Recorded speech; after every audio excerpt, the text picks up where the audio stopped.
Hello friends, आज मैं हाल ही में पार्लियामेंट में अप्रूव हुए 3 फार्म बिल्स के बारे में बताऊंगा। गवर्नमेंट का कहना है इन बिल से किसानों की इनकम डबल हो जाएगी, पर फिर भी पूरे देश में इन बिल्स को लेकर प्रोटेस्ट क्यों हो रहा है। आइए जानते हैं सबसे पहले क्या हैं ये 3 बिल्स, और साथ ही साथ देखेंगे क्यों फार्मर्स इन बिल्स को लेकर प्रोटेस्ट कर रहे हैं। ये हैं वो 3 बिल जो अभी पार्लियामेंट में पास हुए हैं। पहला है the farmers produce trade and commerce bill, दूसरा है the farmers agreement on price assurance and farm services bill, तीसरा है द एसेंशियल्स कमोडिटीज। आइए इन बिल्स को थोड़ा डिटेल में समझते हैं। सबसे पहला बिल है the farmers produce trade and commerce bill. इस बिल में 2 मेजर पॉइंट्स हैं। पहला, ये बिल कहता है किसान अपने अनाज को पूरे भारत में कहीं पर भी बेच सकता है, कोई inter state inter district barrier नहीं रहेगा। दूसरा, प्राइवेट मंडियां बनाई जा सकेंगी। आगे बढ़ने से पहले आपको जानना होगा किसान अभी कैसे अपने अनाज को बेचता है। भारत में 1950 में एग्रीकल्चरल प्रोड्यूस मार्केटिंग कमेटी बनी थी, जिसे कहते हैं एपीएमसी। इसे हम कृषि मंडी भी कहते हैं। पूरे भारत में लगभग 7000 एपीएमसीज हैं।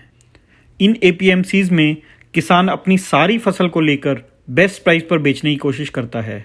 यहाँ किसान अपना अनाज सरकार को नहीं बल्कि लाइसेंस्ड मिडलमैन को बेचते हैं। लाइसेंस्ड मिडलमैन को किसी किसी स्टेट में आड़ती भी कहा जाता है। एपीएमसी के तहत मिडलमैन को दुकानें और स्टोरेज फैसिलिटी दी जाती है। मिडलमैन यानी आड़ती किसानों से उनका अनाज बेस्ट प्राइस पर खरीदते हैं और आगे बड़े बड़े ट्रेडर्स को या रिटेलर्स को बेचते हैं। मतलब हम दुकान वालों से सामान खरीदते हैं और दुकान वाले आड़तियों से। ये जो एपीएमसी होती हैं, इनमें काफ़ी लोग काम करते हैं। बड़े बड़े स्टोरेज होते हैं और अनाज को शिफ्ट करने के लिए लेबर और ट्रांसपोर्ट का बंदोबस्त भी होता है। तो एपीएमसी का अपना एक इकोसिस्टम होता है, जिनको हम कहते हैं सरकारी मंडी। अब ये जानते हैं इस नए कानून से बदलाव क्या आएगा। सपोज करो कोई आटा बनाने वाली कंपनी है, तो पहले कंपनी को आड़ती के पास जाना पड़ेगा गेहूं खरीदने। तो आड़ती एटलीस्ट फार्मर से तो ज़्यादा ही रेट लगाएंगे। लेकिन इस बिल के आने के बाद अब दुकानदार डायरेक्ट किसान से जाकर अनाज खरीद सकता है। तो यहाँ फार्मर्स के पास ऑप्शन है, वो मिडलमैन को स्किप करके डायरेक्ट बायर को अपना अनाज बेच सकते हैं। लेकिन जितना सिंपल और अच्छा ये बिल ऑन पेपर लग रहा है उतना है नहीं। मान लीजिए गेहूं का एमएसपी यानी मिनिमम सपोर्ट प्राइस है 2000 रुपये पर क्विंटल, तो किसान आड़तियों को 1800 से 1900 तक बेच सकते हैं। लेकिन अगर कोई कंपनी या डायरेक्ट बायर खरीदने आता है तो वो इसका 2200, 2300 या 2400 पर क्विंटल तक भी रेट दे सकता है। तो यहाँ पर किसानों को फ़ायदा हो सकता है, परंतु इसका उल्टा असर भी हो सकता है। मान लो अगर उस किसान के पास एपीएमसी में बेचने की पावर नहीं है, तो कोई भी बायर या कंपनी किसानों को अपने मर्जी का रेट लगा सकते हैं। अब किसानों को यही डर है कि ये स्थिति भी आ सकती है, क्योंकि ज़्यादातर किसान भारत में छोटे किसान हैं। छोटे किसान मतलब जिनके पास 2 हेक्टेयर से कम ज़मीन है, और इन किसानों को सरकार क्लासिफाई करती है as small land holdings. India में 85% तक फार्मर्स स्मॉल लैंड होल्डर्स हैं। जिनकी ज़मीन छोटी है तो उनके पास ऑब्वियसली बहुत ज़्यादा अनाज नहीं होगा। मतलब अगर आपके पास बहुत ज़्यादा उपज है तो आप बायर से नेगोशिएट कर सकते हैं। लेकिन छोटे ज़मीन वाले किसान के पास ज़्यादा नेगोशिएटिंग पावर नहीं होती, क्योंकि उनके पास लिमिटेड अनाज है और अपने अनाज को बेचने के चक्कर में बायर को वो कुछ भी भाव में बेच सकते हैं। तो अगर लार्ज स्केल बायर सामने होगा तो ये एक तरीके का अनइक्वलिटी सौदा हो जाएगा। यानी कि यहाँ खरीदने वाला बहुत ताकतवर है और बेचने वाला है कमज़ोर। किसानों को दूसरा बड़ा डर ये है कि ये प्राइवेट मंडियाँ एपीएमसी को बंद करवा देंगी। मतलब अगर सरकारी मंडी में खरीद नहीं होगी तो सरकार उनको क्यों मेंटेन करेगी। उसका अपना अलग खर्चा होता है, उसको मेंटेन करना आसान नहीं होता। तो फार्मर्स के पास कोई और ऑप्शन नहीं बचेगा। फार्मर्स को फिर उन्हीं बड़ी कंपनीज बायर्स को बेचना पड़ेगा। और अभी क्या होता है, एपीएमसी में जो भी खरीदारी होती है उस पर एक टैक्स लगता है। टैक्स डिपेंड करता है किस स्टेट में लग रहा है। मतलब अगर हरियाणा पंजाब में है तो 3 से 4% है। उसके बाद कुछ और भी टैक्सेस हैं, अलग अलग स्टेट के अलग अलग टैक्स हैं। उस स्टेट का जो टैक्स है वो टैक्सेस प्राइवेट मंडी में नहीं होगा। तो उसके कारण जो कंपनीज हैं वो ऑब्वियसली प्राइवेट राउट के थ्रू ही जाएंगे। उनको वो टैक्स बचाना होगा, तो वो एपीएमसी के थ्रू खरीदारी नहीं करेंगे, जैसा कि अभी भी होता है कहीं कहीं पे। सरकार इस कानून को ये कहकर एडवर्टाइज कर रही है कि यहाँ पर किसानों को किसी भी स्टेट में अपना अनाज बेचने के लिए फ्री कर दिया गया है, कोई रिस्ट्रिक्शन नहीं है। तो पहली बात तो यह है कि किसानों पर पहले भी कोई रिस्ट्रिक्शन नहीं थी, वो जहाँ चाहें अपनी फसल को बेच सकते थे। हाँ, जो आड़ती हैं उन पर रिस्ट्रिक्शन थी, आड़ती इधर से उधर जाकर नहीं बेच सकते थे। लेकिन कोई किसान अपनी उपज को किसी और स्टेट में बेचना चाहता था तो वो कर सकता था। लेकिन यहाँ पर सबसे बड़ा इशू क्या है कि ट्रांसपोर्ट और स्टोरेज का खर्चा कौन देगा।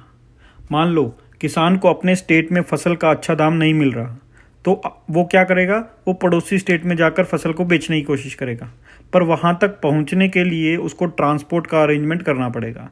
और वहाँ जाके सपोज करो उसका माल नहीं बिका 1 दिन 2 दिन 3 दिन, तो उसको वो माल कहीं ना कहीं स्टोर करके रखना पड़ेगा, तो उसके लिए उसको स्टोरेज का भी इंतजाम करना पड़ेगा।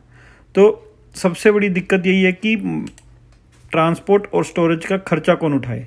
अगर ट्रांसपोर्ट और स्टोरेज का खर्चा फार्मर या किसान को ही उठाना है तो अल्टीमेटली उसको कोई भी फ़ायदा नहीं होगा इन सब से। इस बिल को लेकर स्टेट गवर्नमेंट का भी कंसर्न है। एपीएमसी में जो भी खरीदारी होती है उस पर एक टैक्स लगता है, इससे सरकार के लिए जो आमदनी जनरेट होती थी वो भी बंद हो जाएगी। और दूसरा, इन एपीएमसी मंडियों में लाखों मजदूर भी काम करते हैं जिनकी नौकरी खतरे में आ सकती है। अब आते हैं दूसरे बिल पर, the farmers agreement on price assurance and farm services bill. इस बिल में लार्ज बायर्स और कंपनीज डायरेक्ट फार्मर के साथ पहले से ही कॉन्ट्रैक्ट कर लेंगे कि जब भी फसल की कटाई होगी तो सब फसल मुझे ही बेचना होगा और कंपनी 2400 पर क्विंटल का रेट देगी। तो पहले से ही कॉन्ट्रैक्ट हो जाता है।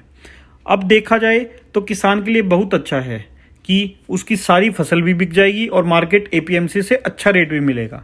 अब कुछ साल तो कंपनीज फार्मर से अच्छे रेट देकर सारा माल ले लेंगे, पर कुछ साल बाद जब एपीएमसी बंद हो चुकी होंगी तो फार्मर्स को ये डर है कि कंपनीज कम दाम भी दे सकती है, और जब तक कंपनीज की मोनोपोली भी हो चुकी होगी एंड फार्मर्स को जो भी रेट फाइनलाइज होगा उसी रेट पर बेचना पड़ेगा।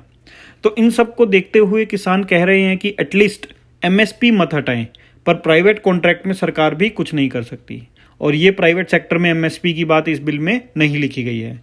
इसी बात को लेकर इस बिल का अपोज किया जा रहा है कि सरकार प्राइवेट कॉन्ट्रैक्ट में भी एमएसपी को लिंक कर दे। अब आते हैं तीसरे बिल पर, द एसेंशियल कमोडिटीज। आपने सुना होगा पहले आड़ती या मिडलमैन होर्डिंग करते थे, मतलब फार्मर से माल लेकर अपने पास स्टॉक करके रखते थे और जब मार्केट में रेट अच्छा होता था तब बेच देते थे। ये इलीगल था और इसी के लिए एक लॉ भी बनाया गया था, द एसेंशियल कमोडिटी एक्ट। इसके तहत कुछ क्राइटेरिया बनाया गया है कि आप इतना क्विंटल ही स्टॉक कर सकते हैं, अदरवाइज इलीगल होगा। तीसरे बिल में इसी एक्ट के तहत कुछ अमेंडमेंट किए गए हैं, जैसे कि अनलिमिटेड स्टॉकिंग। ये उन प्राइवेट फार्म्स और कंपनीज के लिए हैं जो कि अनलिमिटेड स्टॉक कर सकते हैं।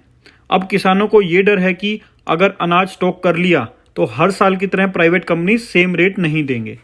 मतलब अगर किसी साल कंपनीज ने माल स्टॉक कर लिया और नेक्स्ट ईयर कहेंगे कि हमारे पास तो पहले से ही स्टॉक है, तो या तो आप कम दाम में दे दो या फिर हमें नहीं चाहिए। ये थे 3 बिल जो हाल ही में पार्लियामेंट में पास हुए और आपने देखा कि कितने फ्लॉ हो सकते हैं इन सब बिल्स में।